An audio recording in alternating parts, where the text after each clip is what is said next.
मगर एक शख्स है जो माउंट कैलाश चढ़ा है, जहाँ पे कैलाश पर्वत पृथ्वी में है, प्लेस्ड है। वो 6,666 किलोमीटर दूर है नॉर्थ पोल से, और 6,666 मल्टीप्लाइड बाई 2 किलोमीटर दूर है साउथ पोल से। तो ये ना, ये इत्तेफाक नहीं लगता। अब ये भी माना जाता है कि कैलाश पर्वत के अंदर एक हिडन शहर है, जिसका नाम अलग अलग है, लेकिन उसका एक नाम है ज्ञानगंज। उसी से लगा जो राक्षस ताल है ना, उसमें पूरे दिन लहर आती है और उसका पानी खारा है। अच्छा। समंदर वाला पानी। और साइंटिस्ट लोग को और साइंस को आज तक इस बात का जवाब नहीं मिला। माना गया कि वो सप्तऋषि हैं। अच्छा। जो आते हैं, स्नान करने आते हैं, फिर वापस कैलाश पर्वत पे चले। एलियंस बोले हैं वो आपकी मेरी मान्यता है। बोले हाँ खाने को दे दे, मांस खिला दे, बोल के वो अपना ये वाला पार्ट चिल्लाए वो जोर से और अपने हाथ का चबा दिया। अच्छा। बुरी तरीके से काट लिया वो आदमी। तो मैंने हाथ बढ़ाया, मैंने बोला लीजिए, खा लीजिए, काट लीजिए, मांस खा लीजिए। और इस पुनर्जन्म के बच्चे की गवाही पे उन लोगों का केस खुला, राजेश के मर्डर का केस खुला। अच्छा। और उन लोगों को सजा हुई। उन लोगों ने शांति देवी पे रिसर्च किया और उन्होंने जो रिपोर्ट बनाई, उस रिपोर्ट में उन्होंने लिखा कि हाँ ये पुनर्जन्म का रियल केस है। अच्छा। और फिर गांधी जी बाद में उससे मिले भी। बुरा लगेगा आपको जो मैं बोलने वाला हूँ, तैयार रहिए। आज की कन्वर्सेशन मेरी जो ऑथर अक्षत के साथ हुई है, मुझे ऐसा लगता है ये मेरे पॉडकास्टिंग करियर का एक रीबर्थ है, क्योंकि पहली बार मुझे किसी कन्वर्सेशन को सुनने में इतना ज़्यादा मज़ा आया। हमने बहुत ही सारी बातें करी अबाउट शिव जी, क्या राम जी, शिव जी, कृष्ण जी जब इस दुनिया में आए थे वो खुद को हिंदू मानते थे, क्या शिव जी और कैलाश पर्वत की जो कहानियाँ हम सुनते हैं उनमें कितनी सच्चाई है, मानसरोवर लेक का क्या सच में एलियन से कुछ कनेक्शन है, अघोरी और नागा बाबा के बीच में क्या फ़र्क है। एंड एक बहुत ही इम्पॉर्टेंट चीज़ जो अक्षत जी ने इस पॉडकास्ट में मुझे बताई वो ये है कि अभी हम जितने भी रिलीजन्स देखते हैं, जितने भी इंसान हम देखते हैं, वो सब एक टाइम में एक हिंदू थे, जो बात मेरे लिए भी थोड़ी सी शॉकिंग है। सो आ जाओ मेरे साथ, इस कन्वर्सेशन को एंजॉय करो on Reality powered by Class Plus. Hello Akshat sir, कैसे हो आप? बिल्कुल बढ़िया Riya, thank you so much for calling me. Welcome to Reality. Reality, कैसा लग रहा है आपको? ये बहुत थॉटफुल नेम है। सो सर, काफ़ी ज़्यादा डीप एपिसोड हम इसे बनाने वाले हैं। यूजुअली इन टॉपिक्स पे मेरे चैनल पे कम बात होती है, बट अब मैं खुद इतनी ज़्यादा इंटरेस्टेड हो चुकी हूँ इन सारे टॉपिक्स में, हमारे रिलीजन को जानने में, कल्चर को जानने में। So I am really excited and looking forward. So पहला ही सवाल एकदम आपकी तरफ आ रहा है कि सर, रियल हिंदू कौन है? क्या शिवा, राम जी, कृष्णा ये सब भी खुद को हिंदू ही कहते थे जब वो धरती पर थे? एक कविता है जो मैं कई बार पढ़ चुका हूँ, मेरी ही लिखी हुई है, पर लिखा कोई भी हो उससे फर्क नहीं पड़ता है। फर्क इससे पड़ता है कि वो है किसके बारे में। वो है आपके बारे में, वो है हर हिंदू और हर सनातनी के बारे में। ओके। तो लिखा मैंने जरूर है, लेकिन वो है आप लोगों की चीज। तो सबसे पहले आपने सवाल ही ऐसा पूछ दिया है, बिल्कुल शूट कर दिया है मेरे ऊपर कि हिंदू कौन है। हाँ जी। तो उसका मेरे पास इस कविता से बेहतर जवाब नहीं है, इसलिए मैं वो कविता आपके लिए फिर से पढ़ देता ठीक। हूँ। कि रुद्राक्ष की माला में भी मैं हूँ, कृपाण कटार और भाला में भी मैं हूँ, श्वेत भी हूँ और शुद्ध भी मैं हूँ, विरुद्ध हो मेरे तो युद्ध भी मैं हूँ, इतिहास में बहा आंसू और खून भी मैं हूँ, अब जो कह के मिलेगा वो सुकून भी मैं हूँ, कि इस धरती का मैं केंद्र बिंदु हूँ, प्रणाम मैं हिंदू हूँ। चिता की अग्नि, गंगा का पानी, कब्र की मिट्टी और लोबान भी मैं हूँ, पीर फकीर अली वली सियावर राम का हनुमान भी मैं हूँ, भोला हूँ सरल भी तुम्हारा मित्र भी मैं हूँ, घोल भी दूं तुमको और घुल भी जाऊं तुम में, कुछ ऐसा चरित्र भी मैं हूँ, इस धरती का मैं केंद्र बिंदु हूँ, प्रणाम मैं मैं हिंदू हिंदू हूँ। हूँ। प्रणाम का भाव भी मैं हूँ, आक्रमण का घाव भी मैं हूँ, सहनशील स्थिर और शांत भी मैं हूँ, देवभूमि भारत का हर प्रांत भी मैं हूँ, शक्ति भक्ति और ना थकती क्रांति भी मैं हूँ, तूफान हूँ और तूफान से पहले की शांति भी मैं हूँ, इस धरती का मैं केंद्र बिंदु हूँ, प्रणाम मैं हिंदू। तो अगर अरे आप वाह। इनमें से कुछ भी हैं हम्म। और ये सब कुछ है तो आप हम्म। हिंदू हैं। आपकी परिभाषा यही है कि श्वेत भी हूँ, हम्म। श्वेत मतलब होता है सफेद, हाँ जी। श्वेत भी हूँ और शुद्ध भी मैं हूँ, मतलब मैं हाथ जोड़ के भी मिलूंगा क्योंकि मैं प्रणाम कर रहा हूँ आप, लेकिन विरुद्ध हो मेरे तो युद्ध भी मैं हूँ। तो ये भी मैं हूं और वो भी मैं हूं। ये आप, एक हिंदू कौन है और बाहर वाले किसी भी शख्स को हिंदू का कौन सा रूप दिखेगा, वो हिंदू के हाथ में कम और सामने वाले के हाथ में ज्यादा है। कि आप जैसा रूप दिखाएंगे हम आपको वैसा रूप दिखाएंगे। हमारे शिव, जिनको हम भोलेनाथ भी बोलते हैं, हाँ जी। भोले भंडारी भी बोलते हैं, और उनका रौद्र रूप भी है। जब वो तीसरा नेत्र खोलते हैं तो पूरा पृथ्वी पे प्रलय आ जाता है। तो ये दोनों हैं एक ही शख्स ना। तो अगर आपको उनके रौद्र रूप से और प्रलय से डर लगता है तो शिव जी का तीसरा नेत्र मत खुलवाइए। उनसे आप प्यार से मिलिए, वो भोले भंडारी हैं, सबको आशीर्वाद, सबको वरदान बांटते रहते। ऐसा। दूसरा सवाल आपका इसमें था कि क्या राम जी, कृष्ण जी, शिव जी, जी। ये लोग अपने आप को हिंदू मानते थे या हाँ हिंदू जी। कहते थे? रिया, ऐसा है कि ये उस वक्त की बात है, उस समय की बात है जब कोई और रिलीजन था ही नहीं। अच्छा। और मैं इसको इसलिए नहीं बोल रहा हूँ कि मैं तो सनातनी हूँ, मैं तो हिंदू हूँ, तो मेरे जो मुंह में आ रहा, नहीं, ये सच है। क्योंकि आप और हम जो सनातन हैं, जो हिंदू है, एक लौता ऐसा हम लोगों का ये रिलीजन है जिसका कोई और छोर नहीं। अच्छा। तो इस पे भी मैंने 2 लाइन लिखी थी कि ना मेरा कोई प्रारंभ है, ना मेरा कोई समाप्त है।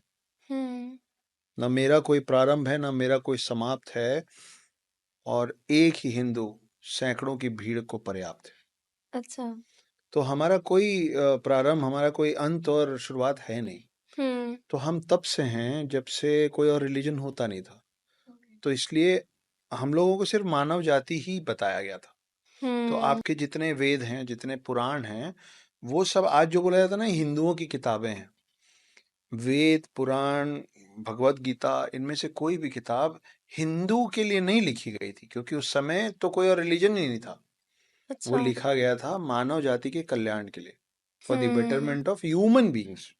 जैसे सर रामायण और महाभारत भी हमारे पूरे देश का कलेक्टिव पास्ट है, तो इस बिल्कुल। तो वो किसी एक सेगमेंट का तो पास्ट है नहीं, वो तो हम सबका कलेक्टिव पास्ट है।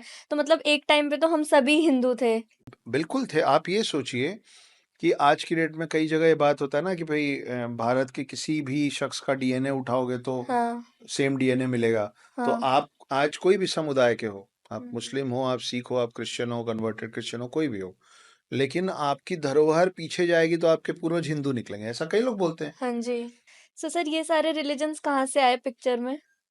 ये सारे रिलीजन्स अलग अलग मान्यताओं से भी आए और कुछ हमारी मान्यताओं को नहीं मानने की वजह से भी आए। अच्छा। जैसे एक मतलब रिलीजन्स में ऐसे भी हैं जो बिल्कुल हर चीज हम लोगों का जो लाइफस्टाइल है, हम लोग हाँ। का जो वे ऑफ लाइफ है, हम्म। उसका बिल्कुल उल्टा करके रखे हैं सब कुछ। अच्छा। मतलब बिल्कुल बिल्कुल उल्टा। एग्जैक्टली उल्टा। जी। उनका सब कुछ अलग है। मैं ये नहीं कह रहा हूँ कि वो सही हैं या हम सही हम हैं। सही हैं। कई बार ऐसा होता है कि आप अपनी नज़र में सही हैं, मैं अपनी नज़र में सही हूँ, लेकिन हम दोनों एक दूसरे की नज़र में गलत हो गलत। जाते हैं। ऐसा कुछ होगा। लेकिन आप देखिए कि हमारे में शरीर को जलाने का की पद्धति है ना, अंतिम संस्कार होता हाँ है। जी। लेकिन कई ऐसे रिलीजन है जिसमें दफनाने का काम है। हम जब किसी के अंत्येष्टि में जाते हैं, किसी के अंतिम संस्कार में जाते हैं, तो हम सफेद पहन के जाते हैं। लेकिन कई ऐसे रिलीजन हैं जो काला पहन के जाते हैं। बिल्कुल ऑपोजिट। हम लिखना शुरू करते हैं तो हम लेफ्ट से राइट की तरफ, वो लेफ्ट, राइट राइट से से लेफ्ट की लेफ्ट। तरफ लिखा जाता है। हमारे में माना जाता है कि 5 बजे के बाद इंसान छोड़ो, पौधों को भी डिस्टर्ब मत करो, है ना, सूर्यास्त के बाद, कि वो भी आराम करते हैं, और सूर्यास्त के पहले खाना पीना खत्म करो, हो गया। पर ऐसे भी समुदाय हैं जो रात को ही खाते हैं, देर रात को खाते हैं। हमारे में बोला जाता है कि भाई आप वेजिटेरियन रहिए, हैं, सब्जी भाजी खाइए, मांस मच्छी मत खाइए। लेकिन ऐसे भी समुदाय हैं जो पूरे दिन कुछ नहीं खाते और फिर वो रात को ही खाना शुरू करते हैं और वो पूरा मांस खाते हैं। कब तक खाते हैं? सूर्योदय तक खाते हैं, सूर्योदय तक। हाँ। उसके बाद फिर वो नहीं खाते। अब आपने पूरा कंपैरिजन बताया तो मुझे भी लग रही है तो बिल्कुल एकदम ऑपोजिट है। बिल्कुल अपोजिट है, ये दोनों बिल्कुल अपोजिट है। मतलब ये वैसी वाली चीज है कि हम चांद का एक ही साइड देख रहे हैं ना हमेशा से। हाँ। पृथ्वी से चांद का एक ही साइड दिखता है, हम्म। पर इसका ये मतलब नहीं ना कि चांद का दूसरा साइड नहीं है। सही बात है। हम देखना नहीं चाहते हैं, हमको दिखता नहीं है। तो ये सब चीजें बिल्कुल उल्टी हैं। तो पहले के समय में जो आपका सवाल था कि कृष्ण है, राम है, शिव हैं, अगर वो क्या अपने आप को हिंदू बोलते होंगे या सनातनी हम्म बोलते होंगे, उनको जरूरत ही नहीं पड़ी। क्योंकि सिर्फ वही था तो वो क्या, अब वही वाली बात है, सही बात है। तो ऐसा है।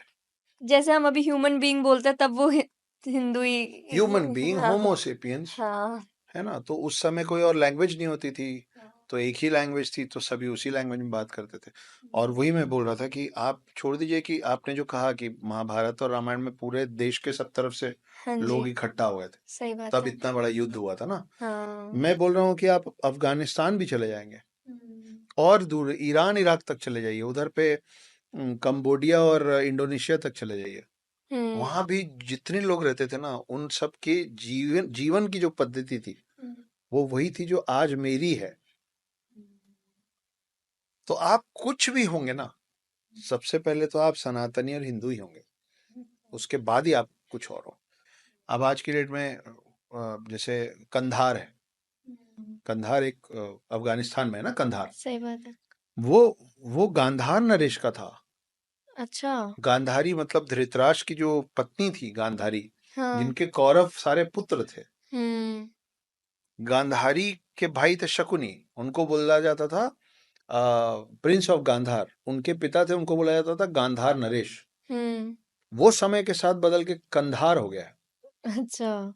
उसको आप हिंदी इंग्लिश में लिखेंगे कंधार, तो कई बार पढ़ने में आता खंडहर। वो हम्म सही में खंडहर जैसी उसकी हालत हो गई समय के साथ, सब तोड़ दिया, सब खराब कर दिया। तो वहां वहां तक हम थे। लाहौर क्या है, लाहौर का नाम कहाँ से आया था? लव कुश के नाम से लाहौर का नाम है आज भी। वो लोग इस बात को मानते वो हैं। लोग मानते हैं, वो हिस्ट्री में है। आप उठा के पढ़ लीजिए कि भाई लव कुश जहाँ पे सेटल हुए थे या जहाँ पे उनका राज्य था, वो कौन सा एरिया था, वो आज का पाकिस्तान है। हम्म तो अब वो माने नहीं माने वो उनका लुकआउट है, लेकिन वो मेरा, मैं बार बार कहता हूँ कि आंख बंद कर लेने से आपके आंख के सामने अंधेरा हो सकता है, रात नहीं होगी। दिन है तो दिन ही रहेगा ना। आपको मानना है मानिए, आपको नहीं मानना है मत मानिए, मेरे को तो पता है। हम तो फैक्ट्स की हम बात कर रहे फैक्ट्स पे हैं। बात करें। हाँ चलिए। सर, अभी हम आपने शिव जी के बारे में भी बात करी, तो बहुत सारी ऐसी मिस्ट्री है जो कैलाश पर्वत पे कहते हैं शिव जी अब भी रहते हैं, प्लस मानसरोवर लेक में भी बोलते हैं कि उसका आउटर वर्ल्ड से कुछ कनेक्शन है, एलियन से कुछ कनेक्शन है। तो आप इन दोनों जगह का ही मुझे बताइए, क्या मिस्ट्री है इनके पीछे। ये दोनों जगह एक ऐसी जगह है जिसका जवाब अभी तक हम लोगों को साइंस ने नहीं दिया है। हमको लगता है ना कि science has all the answers. मतलब साइंस ने ये साइंस बोला के है कि पास ये जवाब हमारे है। पास जवाब हाँ, नहीं। अभी तक तो नहीं। अच्छा। साइंस के पास इन सवालों का जवाब नहीं है, क्यों नहीं है और ऐसा क्या है। कैलाश पर्वत में ये माना जाता है, और सिर्फ माना नहीं जाता है, कई ऐसे पर्वतारोही, हम्म पर्वतारोही समझती है ना आप, जो हम्म माउंटेन्स कॉन्कर करने यस निकलते हैं, यस। वो लोग, और वो हिंदू नहीं है, वो सनातनी नहीं है, वो भारतीय नहीं है। अच्छा। वो जर्मन से हैं, वो फ्रांस से हैं। हाँ। जर्मनी फ्रांस, जिनको कोई मतलब नहीं है कि उनके लिए माउंट कैलाश सिर्फ एक पहाड़ है जिसको उनको जीतना था, कि हम चढ़ेंगे, आज तक कोई नहीं चढ़ा, आज तक कोई नहीं चढ़ा। उन लोगों का ये डॉक्यूमेंटेड है जो मैं आपको बताने जा रहा हूँ। उन लोगों का कहना है कि जब हम चढ़ रहे थे, हम 5 दिन तक चढ़ते रहे, हमको 3 दिन बाद समझ में आया कि हम 2.5 दिन चढ़े थे और 2.5 दिन उतर गए थे, हमको समझ ही नहीं आया कि हम चढ़ नहीं रहे, हम उतर रहे। अच्छा। उनका ये मानना है, क्योंकि और वो, देखिए कोई भी सीधे कैलाश पर्वत चढ़ने नहीं जाता है। उन लोगों का बहुत बड़ा बड़ा एक्सपीरियंस है, वो अनगिनत दूसरे बर्फीले पहाड़ के समिट को टच किए, वो हम्म पहुंचे हैं। तो उसके साथ उनका एक्सपीरियंस है, उनका अनुभव है, उनका तजुर्बा है। उसके बाद उनको लगा कि हम ये भी जीत जाएंगे, कोशिश किए। माउंट एवरेस्ट जो है वो माउंट कैलाश से, कैलाश पर्वत से बड़ा है। अच्छा। माउंट एवरेस्ट लोग पहुंच गए, उससे कैलाश छोटा है नीचे। कैलाश पर्वत साइज में। कैलाश पर्वत पे ऊपर तक नहीं पहुंच आज तक कोई भी नहीं पहुंच पाया। पहुंचता। तो जब ये लोग लौटे तो इन्होंने अलग अलग, सबने बताया। किसी ने बोला कि वहाँ पे, क्योंकि हम कई बार अलग अलग बर्फीले पहाड़ चढ़ चुके हैं, हमारा बाकी जगहों पे 5-6 दिन में जितने हमारे नाखून और बाल बढ़ते हैं, हम्म। कैलाश पर्वत पे 2 दिन में उतने बढ़ जाते हैं। अच्छा। हाँ, तो इसका ये मतलब निकाला गया कि कैलाश पर्वत पे आपकी उम्र तेजी से बढ़ने लग जाती है, आपका आपके एज स्पीड अप एज हो जाता है। स्पीड अप हो जाती है। उसके बाद उन्होंने बताया, एक मेरे ख्याल से जर्मनी का पर्वतारोही, मैं नाम बोल रहा हूँ, उसको जब वो रास्ते से वापस आ गया तो उससे पूछा गया कि तुम क्यों वापस आ गए, तुम तो बोलते गए थे हम चढ़ जाएंगे। तो बोला कि आधे रास्ते में ऐसा लगा कि कोई कोई है, कोई शक्ति वहां जो इशारे से बोल रही कि वापस। अच्छा, ये जर्मनी के किसी इंसान को लगा? जर्मनी के किसी इंसान को लगा, जो नहीं मानता है शिव को, जो नहीं मानता हिंदुत्व और सनातन और उनको तो किसी पता भी नहीं उनको होगा कुछ नहीं शायद मालूम। इस सब बारे में। वो लौटा और वो बोला कि मैं चढ़ा चढ़ा चढ़ा और फिर मेरे को ऐसा लगा कोई अज्ञात शक्ति मेरे को ऑर्डर कर रही कि get back. But sir, Shiv ji क्यों नहीं चाहते कि वहां पर और कोई आए?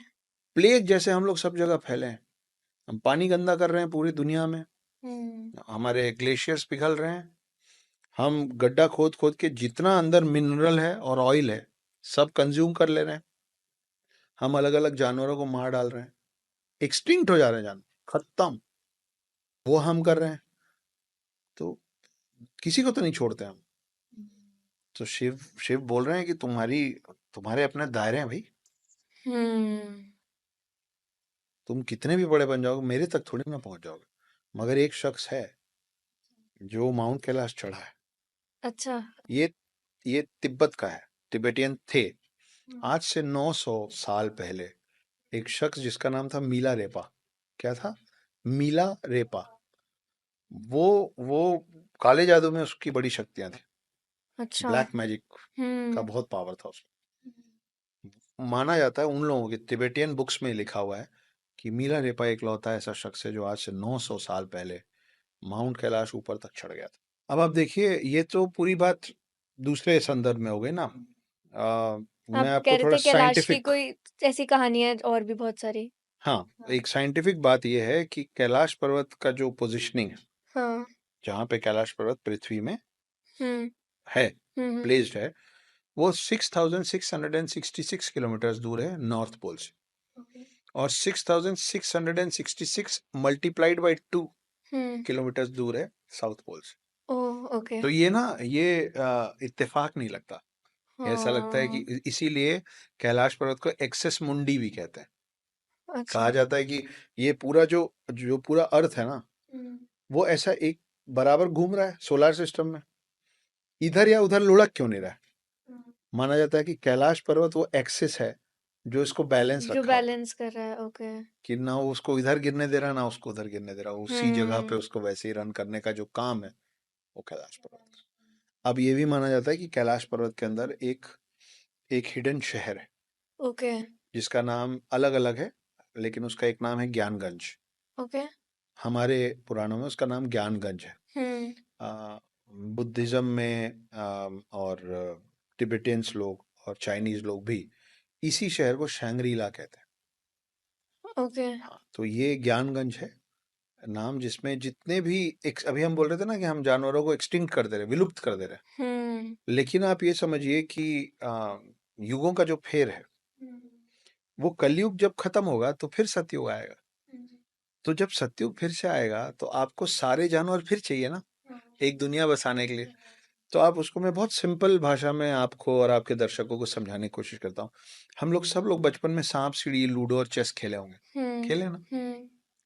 जब हम लूडो खेलते हैं या चेस खेलते हैं तो हमारी गोटियां कटती हैं, ठीक है। तो जब गोटियां कटती हैं, खास करके चेस में जब गोटियां कटती हैं, अब देखिए चेस में क्या क्या होता है, हाथी होता है, हाँ। घोड़ा होता है, ऊंट हाँ, होता है सब ना। जान। जब ये सब कटते हैं तो उनको आप बोर्ड के बाहर रख देते हैं, हाँ। लेकिन फेंक थोड़ी ना देते हैं, बोर्ड के बाहर रखते हैं ना। फिर आप और खेलते हैं और खेलते हैं, फिर गेम खत्म हो जाता है। जब गेम खत्म हो जाता है तो आप उन सारी गोटियों को एक जगह पे जमा करके रखते हैं, बोर्ड को बंद करते हैं कि जब अगली बार खेलेंगे ना तो तब तो दोबारा फिर लगा। सबको सेट करना पड़ेगा। कितनी प्यारी बात है भगवान ये। जी लोग का यही खेल चल रहा है हाँ। कि अभी जितने लोग आपको लग रहा है ना कि हम इंसान लोग विलुप्त कर लिए, विलुप्त कर दिए, वो हाँ। सब वो ज्ञानगंज में जमा कर रहे हैं। अच्छा, क्योंकि जब कलयुग खत्म होगा तो फिर सतयुग शुरुआत करने के लिए उनको वो सब चाहिए, मतलब जितनी भी चीजें यहाँ पे एक्सटेंट हो गई वो कैलाश वो में सब वहां सहेज के रखी एक हुई हिडन कॉलोनी में, ज्ञानगंज में है, शहर में। शहर में। हम्म। और जब वापस सतयुग शुरू होगा, फिर से बोर्ड गेम जब सेट होगा, तो उनको ज्ञानगंज से निकाल के फिर पृथ्वी में सेट किया जाएगा, ताकि ये सब कुछ फिर से हो। तो ये सर्कल होता है युगों का। सो सर, ये जो मानसरोवर लेक है, इसका कुछ एलियंस वगैरह से कुछ कनेक्शन है? जी, मानने वाले मानते हैं कि अच्छा। एलियन से भी कनेक्शन है वहाँ पे। कई लोग गए हैं और वो बोलते हैं कि एकदम रात में उनको ऐसे 3 बॉल लाइट्स दिखती हैं, कभी पानी से निकल के उड़ती हुई, कभी ऊपर से आके पानी में समाती हुई। अच्छा। सद्गुरु जग्गी जो हैं वो भी गए थे पूरे ट्रूप के साथ। मैंने थोड़े दिन पहले उनका यूट्यूब वीडियो देखा था। अब अगर वो फेक होगा तो मैं माफ़ी चाहता हूँ, मेरे को तो बड़ा रियल लग रहा था। और उनके साथ जो लोग गए थे उन्होंने भी देखा कि ऐसे 3-4 बॉल्स निकले। तो माना गया कि वो सप्तऋषि हैं अच्छा। जो आते हैं, स्नान करने आते हैं, फिर वापस कैलाश पर्वत पे चले जाते हैं। तो अब हुँ। उसको आप सप्तऋषि बोलें, एलियंस बोलें, वो आपकी मेरी मान्यता है। हुँ। मानसरोवर तो आपने मैंने सबने सुना है। हाँ। मानसरोवर से लगा हुआ एक और ताल है, ओके। एक और सरोवर है जिसका नाम है राक्षस ताल। ओके। और ये कहानी किस्सों में नहीं है, आप जाएंगे तो आप देख सकते हैं। अच्छा। जी, मानसरोवर से चिपका हुआ, बिल्कुल हल्का सा लगा हुआ, ये राक्षस ताल कहते हैं। इसको राक्षस ताल इसलिए कहते हैं हुँ। क्योंकि मानसरोवर पूरी दुनिया में 2-3 जो हाईएस्ट एरियाज है ना जहाँ वाटर बॉडी हुँ। सबसे सी लेवल से हाईएस्ट हाईएस्ट में जो 2-3 है उसमें से एक है मानसरोवर, ओके। जहाँ पे वो पानी पीने लायक है। अच्छा। मीठा पानी है जैसा हम पानी पीते हैं। हाँ जी। मानसरोवर के आसपास आपको वेजिटेशन मिल जाएगा, पौधे, है ना, हुँ। अच्छी हवा, शांत वातावरण सब मिलेगा। उसी से लगा जो राक्षस ताल है ना, उसमें पूरे दिन लहर आती है और उसका पानी खारा है, अच्छा। समंदर वाला पानी। और हुँ। साइंटिस्ट लोग को और साइंस को आज तक इस बात का जवाब नहीं मिला कि एक ही क्लाइमेटिक कंडीशन में, इतने अलग एक ही अलग। हाइट में सब सेम रहा, तो ये दोनों पानी का इतना बड़ा फर्क कैसे, कि आप उस हुँ। पानी को पी नहीं सकते, उसके आसपास कोई पौधा नहीं उगता, उसमें हुँ। समंदर जैसी लहरें आ रही, जबकि वो समंदर नहीं है, वो ताल है। लेकिन उसी के बगल में एक मानसरोवर है जिसका पानी आप पी सकते हैं। तो आपको ऐसा नहीं दिख रहा है कि गुड एंड इविल बिल्कुल अगल बगल हुँ। बैठे हुए हैं। तो आप देखिए कितना भगवान जी का और सृष्टि का कितना कमाल का बैलेंस है। सर इतनी हमने बात करी शिवा की, अब थोड़ा आगे चलते हैं अघोरीज़ पर। तो सर कौन होते हैं अघोरीज़, आप एक लाइन में बता दीजिए, फिर हम इसमें और डीप जाएँगे। शिव भक्त होते हैं अघोरी। हुँ। हम लोग आमतौर पे तांत्रिक भी होते हैं अघोरी। हुँ। और अघोरियों से आमतौर पे एक आम व्यक्ति डरता भी है, घबराता भी है। हुँ। वो जिस तरीके के दिखते हैं, उनका जो आचरण है उससे लोग घबराते भी। हुँ। लेकिन होते वो शिव भक्त हैं। वो भी क्या है ना, हिंदू धर्म जो है उसमें आपको खुली छूट दी हुई है हुँ। कि आप जैसे चाहें वैसे आप वो करें। हमने पूरे 7 दिन अलग अलग भगवानों को दे दिए। हुँ। आप निर्णय कर लें कि आपको कौन से भगवान पे ज़्यादा श्रद्धा है, हुँ। आप वो दिन पूजा करने लग जाते। जैसे आप देखिए इस्लाम में जुम्मे की नमाज ज़्यादा ज़रूरी है। फ्राइडे मतलब फ्राइडे, हुँ। है ना। क्रिश्चियंस जो हैं वो संडे को चर्च जाते ही जाते हैं, उनके लिए संडे खास है। गुड फ्राइडे भी है, पर संडे मतलब चर्च का डे है। तो इन्होंने वो सबके लिए सेम है ना। हुँ। हर क्रिश्चियन को संडे को चर्च जाना होता है। हुँ। हर नमाजी बोलता है नहीं, जुम्मे के रोज तो नमाज अदा करना जाना जरूरी है। हुँ। हम बड़े लिबरल लोग हैं। हमने हमको सातों सारी दिन। छूट दे रखी है कि भाई आपको जो अच्छा लगे। जो जो एथिस्ट है ना, एथिस्ट को हिंदी में बोलते हैं जो भगवान को नहीं मानता है, हाँ। कुल मिला नास्तिक। हुँ। हम उसको भी अपना अपना मान के चलते हैं कि अच्छा, कोई मूर्ति पूजन मानता है वो भी मेरा है, हुँ। कोई मूर्ति पूजन नहीं मानता है वो भी मेरा है, कोई एक दिन एक भगवान को मानता है वो भी मेरा है, हुँ। कोई किसी भगवान को नहीं मानता है वो भी मेरा है। मतलब सातों में से जिस भी दिन आप पूजा करना चाहते हो तो आप हमारी कैटेगरी में ये फिट हो रहे हो। हमारे हमारे लिए छूट दे रखी है हाँ। कि आप किसी भी पद्धति से आप पूजा करें, आपकी पूजा अगर मन से होगी तो भगवान हमारे सुनेंगे। तो इसीलिए जो अघोरी लोग हैं उनका अपना, उनकी अपनी पद्धति, उनका अपना तरीका है अच्छा। पूजा करने का। और वो इन नॉर्मल रिचुअल्स को ये लोग नहीं मानते हैं जो आप और हम मानते हैं कि भाई हुँ। दिया लगाओ, नहा धो के बैठो पूजा करने, सो है सर ना। ये सनातन धर्म की लाइन्स पर ही है इनका जो पूरा कल्चर है? सनातन धर्म आपको इस बात की छूट देता है कि आप अपने भगवान को जैसे चाहें वैसे पूजें। अच्छा। उनको लगता है हमको ऐसे पूजना है, वो वैसे पूछते हैं। सो सर जैसे अघोरी जो होता है वो बचपन से ही इस बात पर होते हैं या ऐसा कोई ट्रांजिशन फेज आता है जब वो डिसाइड करते हैं कि उनको ये सब फॉलो करना है? नहीं, ट्रांजिशन फेज आता है। अच्छा। एक व्यक्ति हैं सुधांशु त्रिवेदी, हम्म। बड़े कमाल के वक्ता हैं, बीजेपी के स्पोक्स पर्सन। हम्म। मैं उनको सुनना बहुत पसंद करता हूँ। वो एक जगह पे बताए थे, जो भी ऋषि मुनि बनता है ना रिया, किसी भी क्लैन में ऋषि मुनि बने, सिर्फ अघोरी नहीं, सिर्फ नागा साधु नहीं, सिर्फ अघोरी नहीं, कैसे भी ऋषि बने, वो लोग ना एक एक करके 5 चीजें छोड़ते हैं, क्योंकि वो चाह रहे हैं इन्फिनिटी से मिलना, अध्यात्म की ओर बढ़ रहे हैं ना, मोक्ष की प्राप्ति के लिए अध्यात्म की ओर बढ़ रहे हैं। वो एक एक करके 5 चीजें छोड़ते हैं। सबसे पहले वो छोड़ते हैं घर बार, जिसको बोलते हैं संन्यास ले रहा हूँ। फिर उनको पैसा कौड़ी, गाड़ी, एप्पल का फोन, प्रेस किए हुए कपड़े, परफ्यूम, ये सब कुछ नहीं चाहिए, रिश्तेदार नहीं चाहिए, वो अकेले निकल जाते हैं।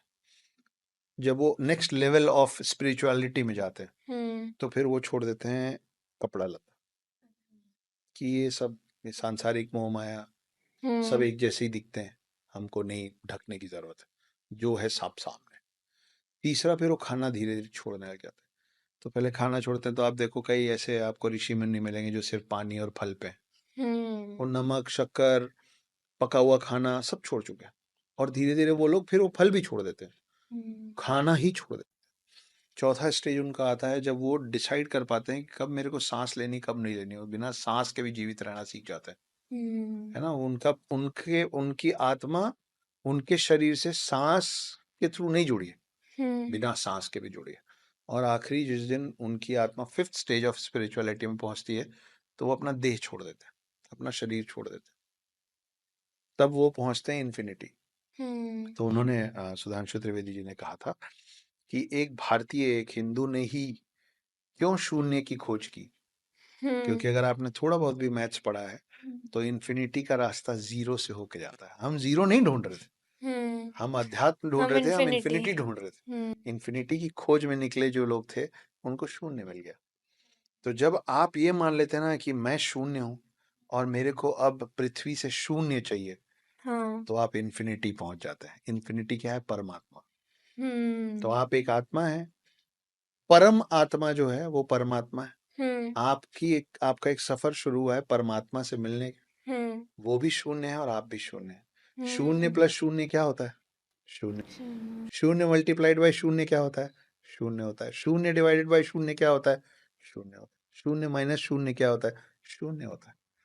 तो जब एक शून्य, मतलब इस शून्य के अंदर कुछ नहीं है और सब कुछ है। तो जो ये A.R. रहमान साहब का बहुत अच्छा गाना आया था, कुन फाया कुन, जब कहीं भी कुछ नहीं था, नहीं था तब भी तू था, वो है शून्य। तो शून्य की तलाश में नहीं निकले थे, इन्फिनिटी की तलाश में निकले थे और शून्य मिल गया। तो ये शून्य तक पहुंचना और इन्फिनिटी की जो खोज है ना, उसके बहुत सारे रास्ते हैं। सर अभी हम अघोरी की बात कर रहे थे, तो आप थोड़ा सा ये बताइए कि वो ह्यूमन फ्लैश क्यों खाते हैं? उनका ये मानना है रिया कि हर वो चीज जो इस पृथ्वी में है वो सब बनाई हुई है शिव की। तो शिव का कुछ भी बनाया हुआ खराब नहीं हो सकता। गंदा और अच्छा कुछ नहीं है, सब अच्छा है। क्यों ऐसा मानते हैं आप? देखिए, ये मैंने पहले भी कहा है, जब अपने घरों पे बहुत छोटा सा एक बच्चा होता है ना, तो हम बच्चे को भगवान का रूप बोलते हैं, ठीक है। फिर बच्चा किसी दिन अपनी विष्ठा में, अपने ही मल में, अपने सुसु पॉटी में, क्योंकि कई होंगे जो बोलेंगे विष्ठा ये क्या बोल गया, तो आप सबके समझने के लिए सुसु पॉटी में खेलता रहता है।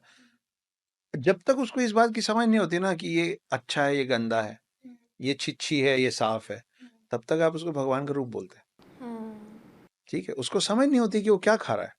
आप उसको जो देंगे ना वो चबा के खा लेगा, अगर वो भूखा है तो। करेक्ट? करेक्ट। आप दूध दें, दूध में पानी मिला दें, दूध में शक्कर मिला दें, दूध में कुछ और मिला दें, वो पी लेगा। ठीक बात है। आप दूध में खून भी मिला देंगे ना तो वो पी लेगा। उसको समझ नहीं है। ठीक है। आप उसको रोटी की जगह मांस भी देंगे ना, वो खा लेगा। उसको समझ नहीं है, उसके अंदर से उतर जाएगा। करेक्ट? जब तक उसको इन चीजों की समझ नहीं होती है तब तक आप कहते हैं कि बच्चों में भगवान का रूप है। फिर आप उनको सिखाते हैं ये खाना है, ये नहीं खाना है, ये छिच्छी है, वो साफ है। हाँ मिट्टी मत उठाओ, मुंह में मत डालो, निकालो मुंह से। जैसे ही वो ये सब सीख जाता है, हाँ तब आप उसको, उसी बच्चे को भगवान का रूप बोलना बंद कर देते हैं।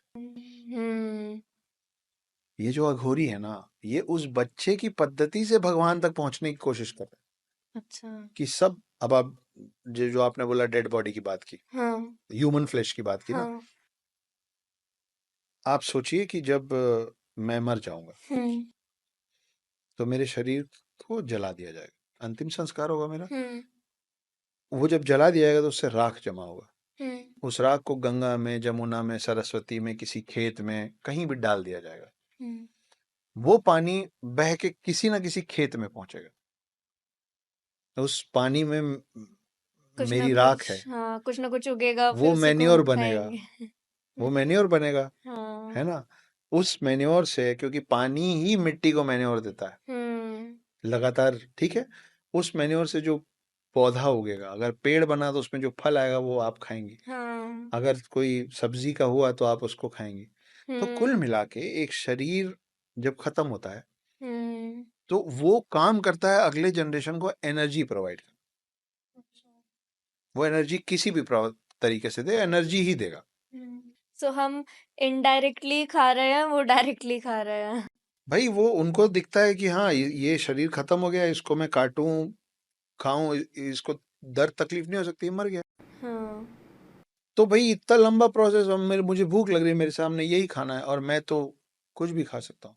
वो उसको हम्म कंज्यूम कर लेते हैं उनको। भाई आप जब मांस भी खाते हैं तो आपके शरीर को तो एनर्जी मिलती है ना। हाँ जी आप जाइए जिम इंस्ट्रक्टर के पास, वो बोलेगा अंडा खाओ, चिकन खाओ, प्रोटीन मिलेगा, प्रोटीन मिलेगा। प्रोटीन तो मिलेगा। चिकन मांस ही है ना, हम्म तो प्रोटीन मिल रहा है। हम्म तो उनको वो दिखता है, जब उनको मिल जाता है, उनको जो मिल जाता है खा लेते हैं। उनके लिए कोई चॉइस नहीं है खाने का। कि कोई अघोरी आपको ये नहीं बोलेगा नहीं नहीं मैं सब्जी नहीं खाऊंगा, अच्छा मैं चावल नहीं खाऊंगा, मैं रोटी में मांस चाहिए, ऐसा नहीं होता। हम्म आप उनको जो देंगे या उनके सामने जो भी खाद्य पदार्थ उपलब्ध होगा, वो उससे अपना पेट भरना जानते हैं। कोई किसी को मार के नहीं खाता। तो ये होते हैं अघोरी। मुझे 100% पता है आपको इस कन्वर्सेशन को सुनने में बहुत ज़्यादा मज़ा आ रहा है। बहुत सारे लोग हमारे पॉडकास्ट को कंज्यूम करते हैं बट सब्सक्राइब करने में कंजूसी कर देते हैं। इसलिए बस 2 सेकंड निकाल लो यार, नीचे ही सब्सक्राइब का बटन है, सब्सक्राइब कर दो और एंजॉय करो इस कन्वर्सेशन को। सो सर, आपका ऑलमोस्ट कितनी बार अघोरी से एनकाउंटर हुआ होगा?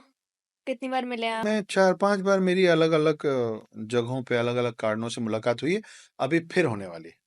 अच्छा जी, मैं 1 महीने के अंदर अंदर बनारस जाने वाला हूँ हाँ और बहुत सारे नागा साधुओं से मिलने वाला हूँ। अच्छा सो पहली चीज़ तो ये है कि अघोरी और नागा साधु में क्या फ़र्क है? आ, एक मेजर फर्क बता देता हूँ आपको, ठीक ठीक है। है। तो अघोरी तो आपको मैंने बता दिया, शिव भक्त होते हैं और हाँ ये सब जी। चलता है। नागा साधु जो होते हैं, हुँ। उनको 8th सेंचुरी में, आपने आदि गुरु शंकराचार्य का नाम सुना हाँ होगा, जी। है ना। हुँ। आदि गुरु शंकराचार्य को 8th सेंचुरी में, हुँ। अभी हम 21st सेंचुरी में हैं, हुँ। कितने साल पहले, कितने 100 साल पहले उनको एक बात समझ में आई थी। उनको ये समझ में आया था कि अभी जितने भी राजा हैं, हुँ। वो या तो अपनी जमीन के लिए लड़ रहे हैं या अपनी प्रजा के लिए लड़ रहे हैं, हुँ। है ना। या दूसरे पे हमला कर रहे हैं तो किसी और का राजपाट लेने के लिए, और दूसरा साइड लड़ रहा है अपना राजपाट, अपनी जमीन, अपनी प्रजा को बचाने के लिए। हुँ। तो उनकी सोच उतना ही है ना कि ये मेरे किले की दीवार है, इसके पीछे जो है मेरा है। हुँ। धर्म को बचाने के लिए कोई नहीं लड़ रहा। हुँ। तो आदि गुरु शंकराचार्य को 8th सेंचुरी में समझ में आया कि आने वाला वक्त, आज का वक्त और बीते कई 100 साल जो जा चुके हैं, वो सब में आपका पूरा काम सिर्फ शास्त्रों से नहीं चलेगा। पहले के लोग कैसे लड़ते थे मालूम है? प्रगाढ़ पंडित होते थे, वो बैठते थे, वो शास्त्रों में बहस करते थे, डिबेट होता था। हाँ। जिसको ज्यादा ज्ञान है और जो डिबेट जीत गया, दूसरा वाला हार मान लेता था। हुँ। आदि गुरु शंकराचार्य को समझ में आया कि बाद में सिर्फ शास्त्रों से नहीं चलेगा, शस्त्र भी चाहिए। ओके। लेकिन शस्त्र चाहिए तो कौन सा राजा धर्म के रक्षा के लिए, धर्म को बचाने के लिए शस्त्र कौन उठाएगा? हुँ। तब आदि गुरु शंकराचार्य ने एक नया क्लैन तैयार किया, एक नया समुदाय तैयार किया। हुँ। उसको कहा जाता है नागा साधु। आप एक बात बताइए, आप इस देश में रहते हैं और ये मैं आपके सारे दर्शकों से पूछ रहा हूँ हुँ। कि आप भारत देश में रहते हैं, आप कभी यूनिफॉर्म में किसी आर्मी के ऑफिसर को देखते हैं तो आपको डर लगता है क्या? नहीं ना। नहीं। आप किसी एयरफोर्स पायलट को देखते हैं तो डर लगता है, आप किसी नेवी के व्हाइट ड्रेस में किसी नेवी सोल्जर को देखते हैं तो डर लगता है, प्राउड फील करते हैं ना, हाँ अच्छा जी। लगता है। Naga sadhu are the protectors of your dharma, जैसे ये soldiers are the protectors of your land, nation के प्रोटेक्टर्स है ना, वैसे ही आपके धर्म के रक्षक हैं नागा साधु। उनको बनाया ही इसीलिए गया है कि तुमको कोई मोह माया नहीं, तुम्हारा काम है इस देश में हिंदू धर्म की रक्षा करना, सनातन धर्म को बचा के रखना। और इसके अनगिनत प्रमाण हैं बीते हुए समय में। अच्छा। जैसे एक बहुत बड़ा प्रमाण है कि आज से 650 साल पहले नागा साधुओं का एक जत्था गोकुल, ओके। कृष्ण की नगरी गोकुल, गोकुल में बड़े मंदिर हुए, हमेशा से मंदिर रहे। और ये जो मुस्लिम आक्रांता आते थे, इन्वेडर्स जो आते थे, उनकी समझ मंदिरों को लेके इतनी थी कि जहां मंदिर वहां खजाना। अच्छा। क्योंकि हम लोग बड़े समृद्ध लोग रहे हैं, हम उतना चढ़ावा करते थे, हमारे देवी देवता की जो मूर्तियां होती थी उसमें वो सोने से लदे होते थे। वहां दान पेटी, अब दान पेटी होता है, पहले दान तहखाने होते थे, पूरा पूरा तहखाना भरा होता था। हाँ। तो उन लोगों को ये समझ में आया कि जहां ज्यादा मंदिर वहां ज्यादा खजाना। तो ऐसे ही एक बार 650 साल पहले अफगानिस्तान से आया था अहमद शाह अब्दाली। ये मैं हिस्ट्री बता रहा हूँ, कहानी नहीं, ये सच है। सच है। अहमद शाह अब्दाली का एक एक सिपह सालार था, एक कमांडर था, उसका नाम था सरदार खान। सरदार खान एक बहुत बड़ी आर्मी लेके गोकुल पे हमला कर दिया था कि बहुत सारे मंदिर, बहुत सारा खजाना है, लूटेंगे। वहां सरदार खान की बदकिस्मती से थोड़े से नागा साधु लोग एक मीटिंग कर रहे थे, उनका एक छोटा सा जत्था आया हुआ था सम्मेलन के लिए, और वो छोटा सा नागा साधुओं का जत्था सरदार खान मतलब अहमद शाह अब्दाली के पूरे आर्मी से भिड़ गया था। अच्छा। सारे मारे गए थे, लेकिन उन लोग की हालत टाइट कर दी थी। मतलब इट वाज लाइक 1 against 100। हर नागा साधु भारी पड़ा था 100 पे। अच्छा। तो जो मैं बोला ना तेरा कोई प्रारंभ है ना तेरा कोई समाप्त है, सैकड़ों की भीड़ में तू एक ही पर्याप्त है। पर्याप्त मतलब इनफ।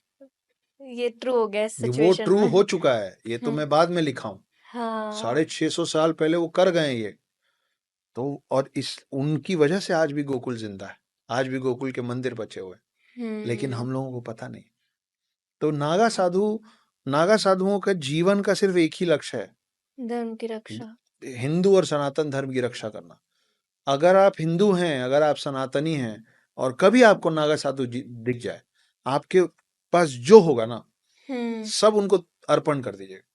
प्राउड फील करना चाहिए हमें उनको उनको उनको देख के। ग्रेटिट्यूड फील करिए आपकी, वो हैं, वो हाँ। हैं, इसलिए आज भी आप जिंदा हैं। नागा साधु अफगानिस्तान में नहीं थे, नागा साधु अब पाकिस्तान में नहीं है, और अनगिनत देशों के मैं नाम ले लूंगा जहां से हिंदू गायब हो गए। क्योंकि वो भारत में नहीं क्यों थे, बचे हुए? क्योंकि नागा साधु हैं। क्योंकि नागा साधु है। ये बहुत स्ट्रांग क्लैन है, और इनकी जो ट्रेनिंग होती है वो बहुत खतरनाक ट्रेनिंग होती है। सो आपको थोड़ा आइडिया है कि इंडिया में कितने नागा साधुज होंगे? अरे लाखों में है। अच्छा। वो ऐसे आपको कम जगह घूमते फिरते दिखेंगे, वो पहाड़ों में रहते हैं, शांति में सो रहते हैं। विजुअली वो अघोरीज जैसे ही दिखते हैं? हाँ, उनकी वेशभूषा कुछ हद तक, काफी हद तक वैसी रहती है, अच्छा। उनकी भी जटा होते हैं, वो भी शिव भक्त होते हैं। हम आइडेंटिफाई कैसे कर सकते हैं कि वो एक नागा साधु है? वो उनसे पूछना पड़ता है, अच्छा। वो ओके। बता देते हैं। अघोरी जो होंगे ना, उनके हाथ में आम तौर पे शस्त्र नहीं होंगे, ओके। वेपन्स नहीं होंगे उनके हाथ में। उनके हाथ में खोपड़ी होगी।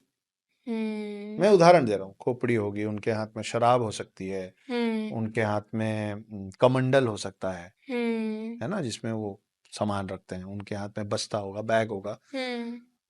नागा साधु के हाथ में तलवार होगा, अच्छा। त्रिशूल होगा, इस तरीके के वेपन्स लेके चलते हैं वो।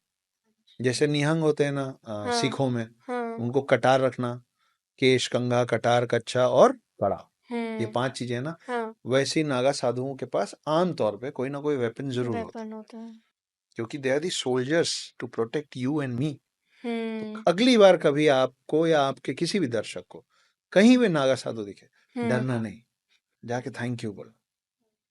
आपके पास जो उनको चाहिए कुछ नहीं आपसे, लेकिन वो भिक्षु भी होते हैं, उनको एक दिन में 7 घर जाके भिक्षा मांगना, भीख मांगना अलाउड है। अगर उनको 7 घरों से कुछ नहीं मिलेगा ना, तो फिर वो 8वां घर उस दिन मांग नहीं सकते, फिर वो भूखे सोएंगे।